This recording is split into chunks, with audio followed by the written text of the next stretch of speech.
Welcome back to the much loud Summer Sanitarium After Show Party. This bad boy's been rocking on all night, and it's about to hit the big moment. If we look to the screen, guess who showed up in the building today? Metallica's here. Look at that. They're about to enter the building right now. You can see them making the way. Just got off stage. There's Lars. Look at that. Hey, Kirk smoking. Robert. James Hetfield. Metallica makes their way into the building through the security entrance there. They're finding out which way to go. In a few moments, you're going to enter the MuchMusic environment, and when that happens, you know. I don't need to tell you what Metallica has accomplished in their career. We're talking 20 years plus, selling records, but better than that, redefining what metal and rock and roll is all about. They're about to enter closer and closer. There goes Robert, who smoked for years when he was in Suicidal Tendencies, Infectious Grooves, and of course playing with the madman himself, Ozzy Osbourne. Now the new bass player, Metallica, Kirk and Lars. Look at the band. Into the environment they go. Get ready for the crowd to go crazy. Here it goes. Metallica turning the corner, which is different than turning the page, of course. And then they go into the MuchMusic environment. In seconds from now, the greatest metal band in the history of the genre is going to be on this very stage. And just get ready for the audience to lose whatever it is in them when Metallica comes around the corner. They got a new record out right now. It's called Saint Anger. It's a return to the raw for this band. A lot has gone on with Metallica throughout the years. Certainly in the last 3 years, things we're going to talk about with them. You can email and you can phone, and here comes Metallica.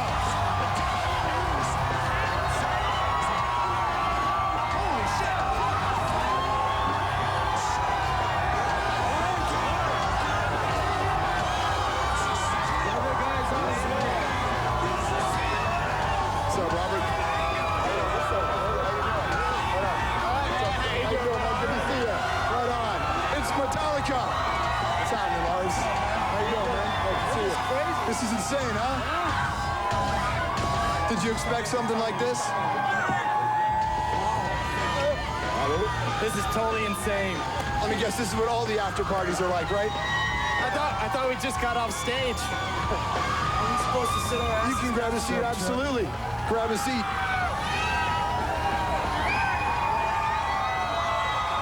Give it up for Metallica.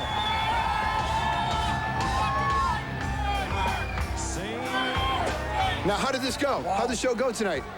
It was great. Awesome, man. Yeah, It's really a good. Time. Incredible. It's a real good time. Yeah, it's second Awesome night. place to play because it's all dark and stuff. Stuff. It's a great, that sounds like the right environment for Metallica. It's nice playing in the dark, you know? We enjoy that very much. And Well, I mean- it's really nice to be back in Canada again because it's been too long. It's been a while. Oh, yeah. Oh, yeah. This is a country that you guys have done really well in for a long time. I remember you were selling out stadiums here way before there was a radio playing you guys. Yeah, you know, we love Canada, and for everyone's information, the album already went double platinum. Fucking great. It's incredible. So, I mean, you know, putting the Summer Sanitarium tour together, it's been a few years, you know, for this band before you got to this point with a new record. You know, going through your head when you're getting ready to get back on the road, any kind of insecurities, fears, things like that? I'm a little nervous, you know. Well, last night was the first show, and it, you know, when you're just doing the, you know, what the hell's going on? Let me guess, is James coming through? Oh, it must be James. That must be James. All right. Come on. The crowd is going crazy inside the Much environment. Here comes James Hetfield. Fabulous. Yeah. Woo!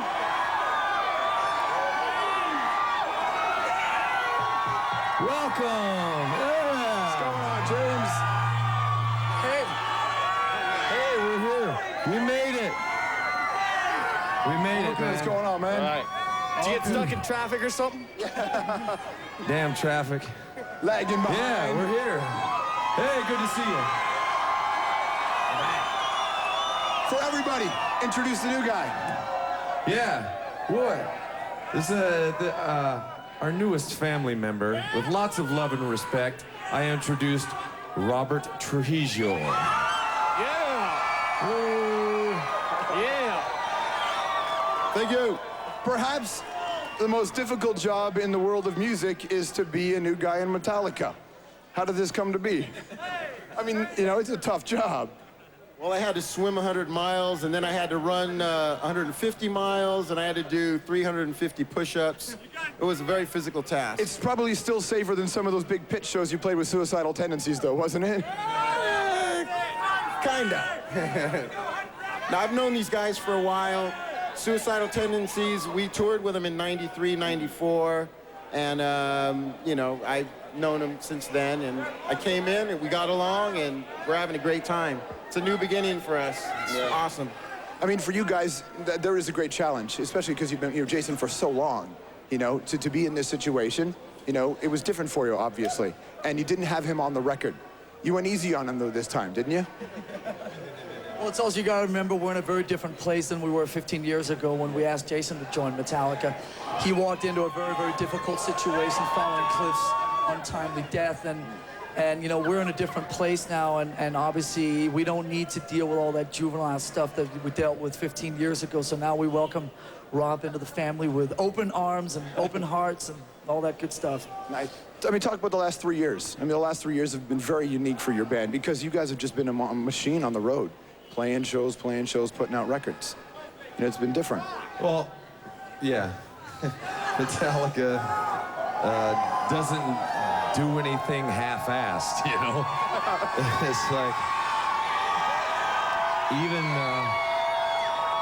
you know, like, I mean, even the rough times, we don't do them half-assed. We go through the real rough times, you know? People leave the band, people, you know, go into rehab, and you know, members showing up in court and stuff.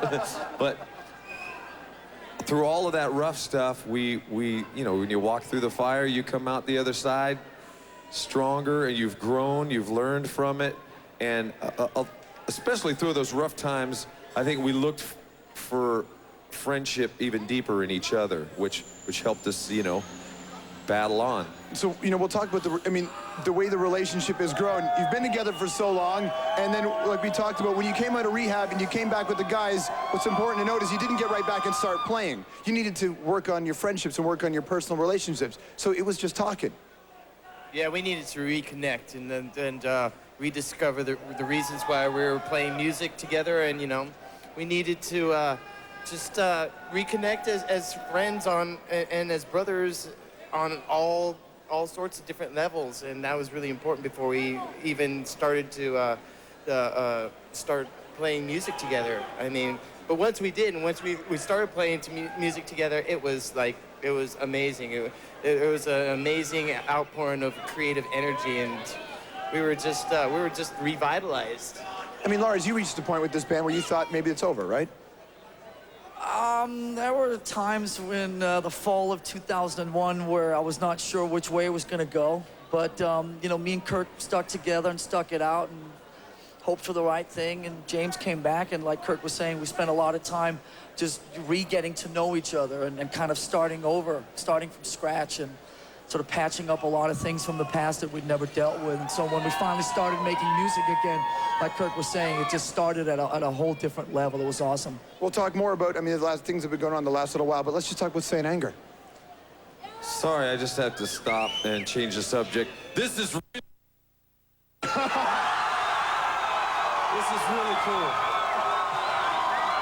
Excuse my language.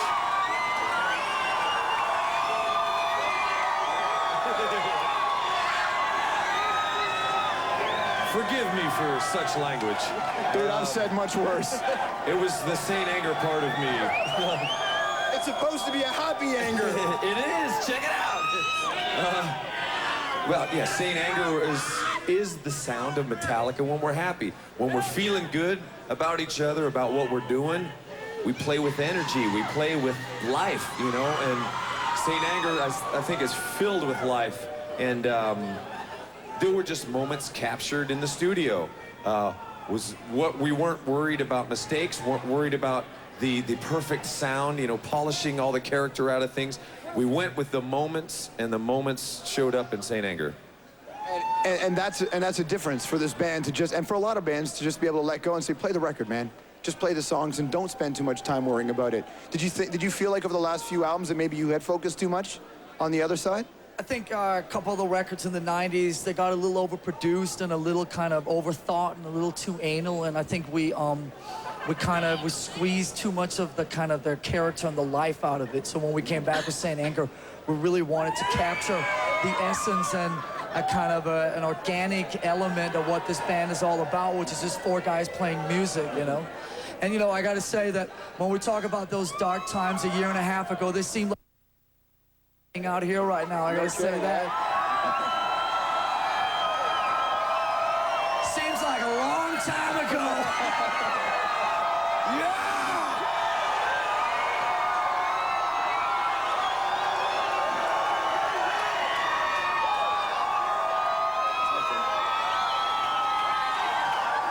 That's music to our ears, for sure. Is it the kind of thing that you thought might be gone? Is it the kind of thing you thought you may not get a chance to be a part of something like this again? You know, I appreciate every single second that we're out touring and traveling and doing interviews and appearing in situations like this. I mean, because, like you said, a year and a half ago, I mean, we thought it might be the end, and we'd never be able to, like, hang out with all these great people here, you know? I just wish that every interview that we would do would have this kind of energy.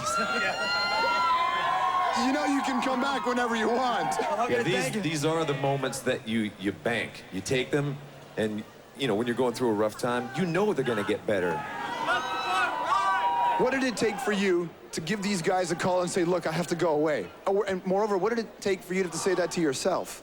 That was difficult, so difficult, because Metallica was always the thing that dictated all our lives, you know? And there wasn't time for us individually to take care of ourselves. And I felt like really stuck in a position where I can't continue like this, but without going away to get healthy and find out what I need to do for myself. I couldn't be in Metallica. It couldn't continue that way any longer. So it's like I went away to find out what the best thing was for me, and when I come back strong and full of life, that's how I can contribute best to Metallica. And wasn't Metallica a great way to run away from everything else you guys were supposed to deal with in life? Absolutely. That's why we started playing music. I didn't want to work. Rock and roll to begin with, right? Yeah. Now, I mean, Robert, you walk into this situation as a fan of the band, watching you play. It's the way you pull the strings. It reminds people of what happened, you know, in earlier years in Metallica. It was a really intense way to play bass. Were you having any concerns about walking into this band thinking, dude, I'm walking into some shadow of two pretty solid bass players? I was just excited to come up north. I live in Los Angeles, and to come up to West Side. Come up to the NorCal and jam with Metallica. That's what I was thinking about, jamming. Yeah. And here I am. That's you're in the middle of Toronto, Yes, you are. man. Pretty simple. You get the phone call, right? How did this happen? Oh, I mean, to make a long story short, the first day with them, it was 2 days. The first day was basically just hanging out and reacquainting with them. Hadn't seen him in about a few years. So we just talked and became friends again. And then More we conversation. And then we jammed, and it felt so good that's why we're here right now. We're going to talk about hitting that moment. Let's go to the crowd right now. Matt has a question for Metallica. Oh, look at the shirt, too. Dude, fire away. I just wanted to know how you guys mentally and physically prepare yourselves to go on stage and do a show. Good question. I presume it's different than you used to do it. Yeah. Yes. Yeah, we prepare a little longer than we used to. 15 years ago, it was like, let's have a couple beers and get on with it. Now it's like we sit down and actually do, like, you know, some stretching and some warm-ups and, you know, these old tired limbs and backs and necks that we all possess here. We sort of give them a little bit of a workout so we can try and be around and do this another 20, 30 years, you know? And take vitamins. Vitamins, that's the way it always happens, I'm sure, right, with the band. I mean, to be able to, it's funny, 20 years later is when you guys catch your second wind. which is kind of unique. I think it's great. Rather than, 5 years, why not 20 years, It's all about surfing, fast cars, tennis, and Mexican food, man. Yeah! In that order, Sounds like the staples of life. You need to have that kind of balance. with Hood Rat here joining the band and with everything that we went through the last couple of years, without sounding too cornball about it, it really does feel like a complete revitalization of Metallica. And you're the other station in America, the other MTV down there, they gave us this icon thing a couple of months ago, and it was so strange to kind of sit there and be asked to do that, because we still feel that we're on top of our game, and we still feel that our best years are ahead of us. Yeah, dude, it looked like a eulogy. And when I saw it, I'm like, you guys were sitting there back going, well, we're not dead yet, man. We can do this.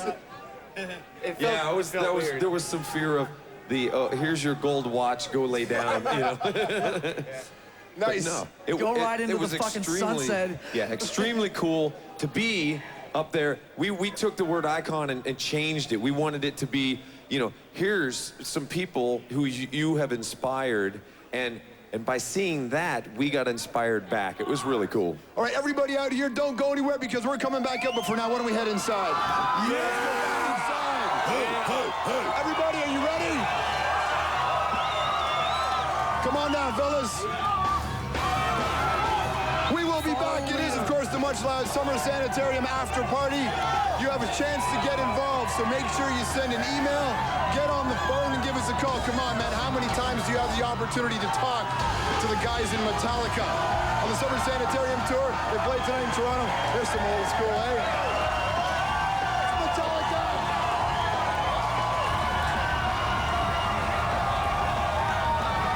Nice.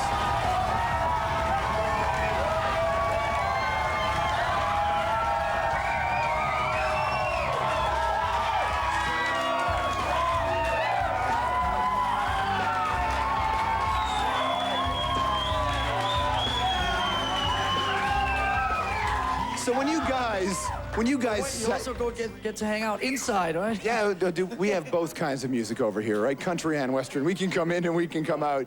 When you guys sat down and started talking to each other, what's the one thing you learned about each other, that perhaps came as a surprise? Yeah, we have a totally unconditional love for each other.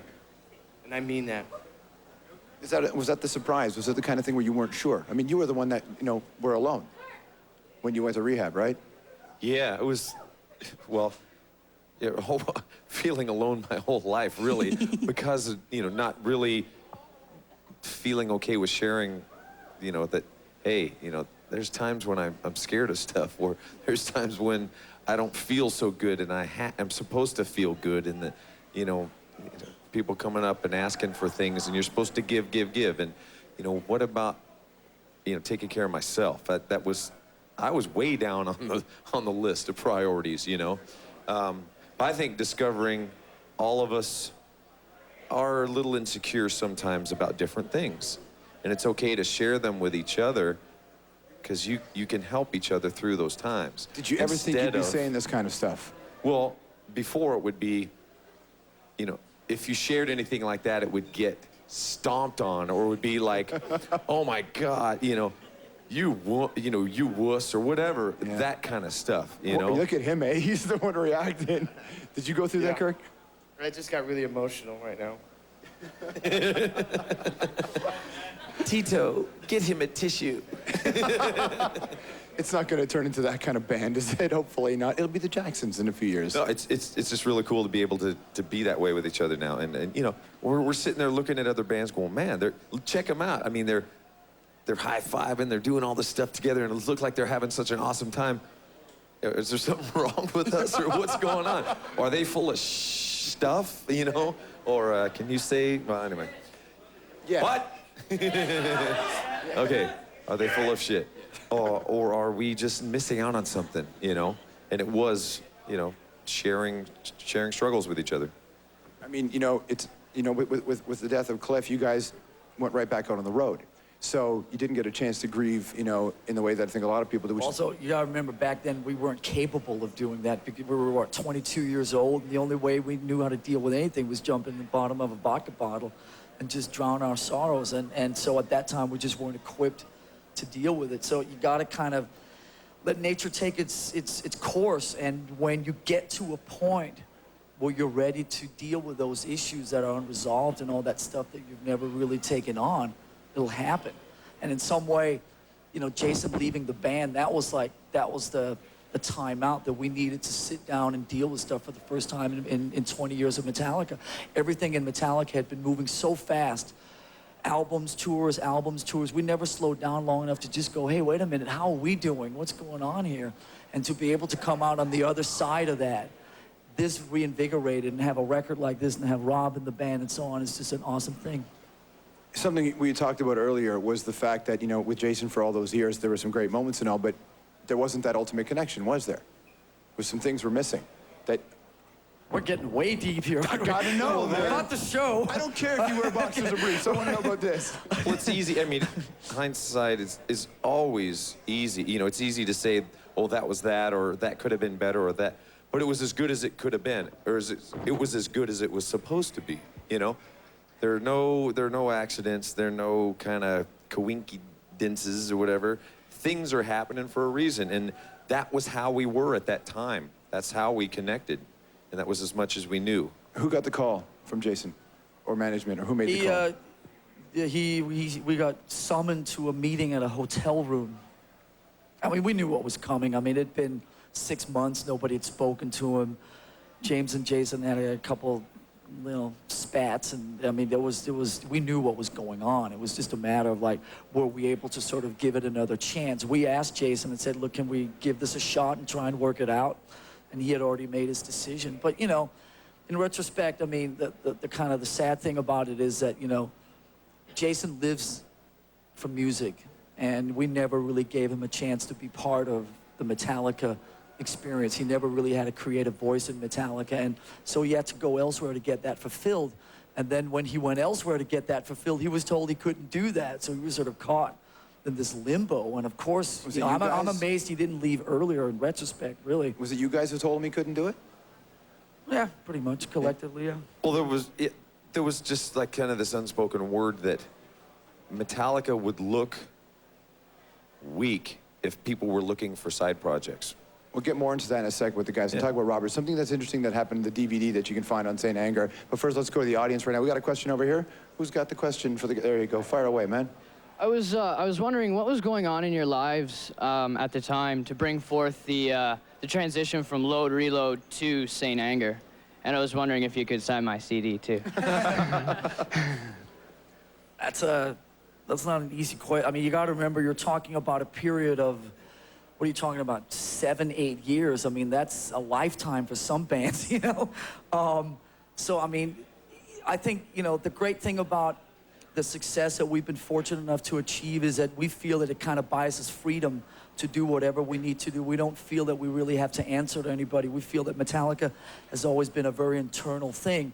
If we do what gets us off, if we do what makes us feel good, hopefully you'll relate to it because it's pure and it's honest and there's no bullshit with it. So you're talking about a period of 7 years, and after, you know, the earlier records, we needed to go elsewhere with the Black Album, with the Load records, and try some different things for our own sanity, for our own survival. And then we did that for a couple of years, and then we went and, you know, did some cover songs, and then we played with a symphony orchestra, and then we did all that, and then we woke up a couple of years ago, and then we slowly started getting back into some of the faster, aggressive, speedy stuff, and it was really fun. And maybe next time it'll be, you know, I don't know, psycho acid jazz or something. But, please don't do that. But at least the great thing about being in this band is that we feel that we can sort of do that, and I think people ultimately, whether they like it or not, hopefully they respect it. Now, on the St. Anger, if you buy St. Anger, in an effort to, you know, persuade you from not downloading the record, you can get a DVD. And there's some rehearsal stuff in there when you guys are playing these songs. And there's a moment right at the end when you guys finish playing, and Lars, you hug Rob. And there's this, it's kind of an odd moment because you expect you to pull away, you almost think you're gonna pull away, and then the hug lasts. And the look on your face, the camera was right in your face. And it just, I hadn't seen you make that look before, man. I just hadn't seen that. And I wanna know if, you know, if you didn't feel like this was a complete band, despite the fact that it was Metallica and the Machine and all that. A complete band, it is, totally. I mean, more so, it feels that we're more a complete band more than it has in the last 10 years, and it's just an amazing thing. Rob feels like he's been in the band, or I feel that he's been in the band for like 20 years, you know? It's so natural feeling. I think the hug was more that we actually got through that song. It was like, as the rhythm section, we made it through that song. You got to remember what you're dealing with is that you're dealing with basically like, all of a sudden, like, we turned around on a dime and said, okay, wait, Rob's in the band now. Bob Rock played bass on the record, did an amazing job, and then Rob came into the band, and it was just like everybody's sitting there going, well, do a DVD with, 10 minutes behind the scenes footage of the making of and all that kind of crap that everybody else does. We were like, how can we step it up? What can we do that's different? And how can we also bring Rob into that? So we sat there and said, like, well, why don't we play the whole record in the rehearsal room with Rob? So you get the album with Bob, and you get the DVD with, it's the Bob and the Rob show. And, we just literally turned it around on a dime. Rob joined the band, and we sat down and learned these songs in like half an hour. And then we played them for the cameras, and we were so psyched to just get through it and feel that we actually got close to nailing it, Half an hour is more like 5 minutes, man. It's the Metallica way, man. That's what you guys do. It's been quite an adventure. I mean, that was the first thing that I had to do with the fellas was learn these 11 songs, and there wasn't a whole lot of time to learn them, And that's why when I see the DVD, it's very special to me because it captured the moment. Some of that stuff was literally the first time that we played it as a band, and that they played it, even. And you can get that DVD if you buy the St. Anger disc. The computers and technology can be used for good things, including email. We have an email now, a request for the guys. That was a good transition. Well, you're doing our best, man. Email, there you go, from Metallica. There you go. Metallica, you friggin' rock. I hope that wasn't his first choice. I love the new album. I just wanted to know why you didn't add guitar solos. A dude on the street asked me that today. He said, where were the solos in the record? They're still in my head. I went to solo rehab. Was that around the corner from his, or was that different?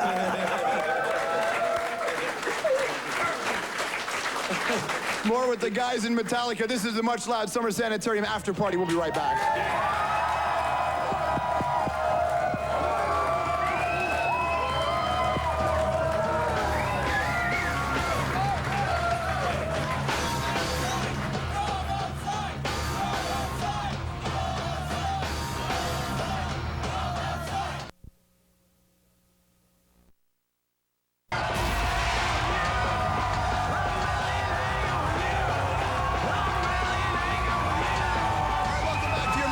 Summer Sanitarium After Party. This is one big ballsy show.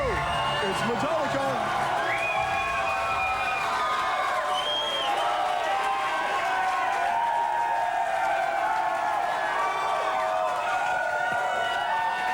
So, most people spend a lot of people spend a lot of their time trying to stay out of jail. You guys decide to come back and what the hell, let's go to jail. How does that happen? Yeah, it was a little strange. We were trying to get in. We were having troubles getting in. It was a crazy idea that we had to make it work. It's one of those things. Metallica does not like to hear no, When we get something stuck in our head, we want to make it work. And it did, it happened, and it's still hard to believe that it did happen. And the stuff that we did in there, they built there's the part where you see we're in kind of a silver room that was built inside the prison in one of the yards there. I mean, it was crazy what we did. By inmates. Yeah. Inmates with hammers. Nice. How do you feel about that? And this isn't no minimum security prison, man. This is for real. Awesome. But yeah, no, there was a lot of guys in there who were on a success program that were realizing that they want to make their lives better, and they were helping out in there, so that was very cool. You're talking about the St. Anger video, which was shot in jail. Freaky for you when you guys were in there at one point? You got to remember one thing, that San Quentin is literally like 10 minutes from the studio, from our HQ, and like 10 minutes from where most of us live. So San Quentin is sort of like part of life in north of San Francisco. And to be on the inside of that every day, when I take my son to school, I drive by it every morning, do you know what I mean? Then being inside and looking out, it was such a trip. And it was kind of intimidating, it was humiliating, it was invigorating, it was all these different emotions. But we were in there 14 hours shooting the video on the first day, and then we came back the second day and played a gig for about 900, 600, 700, 800 of the inmates. And it was definitely, all the time we were there, it was definitely like the eyes were wide open and taking it all in. A lot of Kodak moments, I'm telling you. You get the opportunity to do so many things in this band, you know, that most people don't ever get that chance. Yeah, there's tons of stories in there to, you know, be heard. And, what, you know, we kept hearing, dude, where are you playing in 2018? You know, it's like, okay. Hey, man, 2016 was good behavior. Out, you know? That was pretty cool. I actually ran into an inmate who knew my mom. Dude, come on. I kid you not. Yeah. I don't want to talk about your mom, It was man. a weird That is thing. a true story. It is a weird thing. He said he'd been over to my mom's house and actually knew my friend's mom as well. You know, Dude, your mom. You And I ever was hear like, somebody what yelling the across the hell? yard, I know your mom. Yeah, in San Quentin prison. Oh, my God. He didn't know. I didn't know your mom was in a gang. Dude. I didn't either. Let's go out to New Brunswick. A phone call. Patrick's there. Patrick, what's your question for Metallica? I was wondering, I read in a guitar magazine that James Hetfield and everyone in the band, Lars and Kirk, you all wrote the lyrics, and I also read that Bob Rock gave you a 15-minute, like, you have 15 minutes to write the lyrics. That was on a good day. I was wondering how you felt about that. Well, and you were talking... Writing here, right? Yeah, Lars and I both. It was a pretty different experience for us because traditionally James has always been the one to write lyrics. But, you know, one day Bob said, James, write some lyrics. And, you know, James was like, what, right now? And, and you know, he was pretty shocked. But, you know, we were all even more shocked when Bob gave Lars and I a blank sheet of paper and a pen and said, start writing. And, like, you know, I'd never written a lyric ever before in my life, you know? I was just too busy playing guitar. And, Solos. Yeah, riffing out. And, But seeing as there were no solos, you had time on your hands. yeah, this now one I night. have more time to work on lyrics. But it was a great thing. I mean, we discovered that, you know, we could contribute lyrics, you know, and it was great in that, you know, it's another thing for Lars and I to contribute to the creative process. Well, and that's the thing, because for so long it's like this was you two guys and you were control freaks about every little item in the band. Were those stories true? No. God, you're lying. He's saying yes, you're saying no. Yeah, absolutely. I mean, absolutely. I mean, it was just everything about Saint Anger on every level is a complete collective. And we also got to throw props out to Bob Rock, who really, for all intents and purposes, became the fourth member of Metallica during those 2 years. He was there through the whole time, even when James was away. You know, Bob was there with Kirk and me, and even Bob helped write lyrics, and so it was pretty amazing. It was kind of at first a little intimidating to be sitting writing lyrics in the presence of the mighty Hetfield, but it was like the way we did it. It was Bob basically saying, okay, you got literally like 10 minutes, you know, stream of consciousness, that time, so just write stuff down. And after a while, we kind of adopted this rhythm that was really a fun way to work, but we never really thought much about it. We just kind of went for it. Nice. We have even less than that time before the show ends, so let's go outside and see the kids, shall we? All right, then. Here comes Metallica!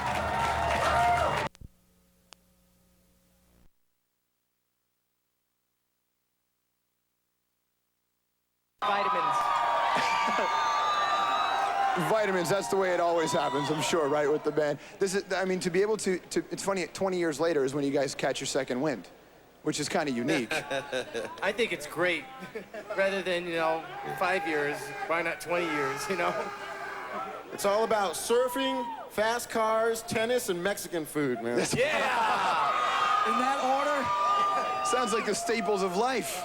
You need to have you know, that kind of balance. with Hood Rat here joining the band and with everything that we went through the last couple of years, without sounding too cornball about it, it really does feel like a complete revitalization of Metallica. And you know, you're the other station in America, the other MTV down there, they gave us this icon thing a couple of months ago, and it was so strange to kind of sit there and be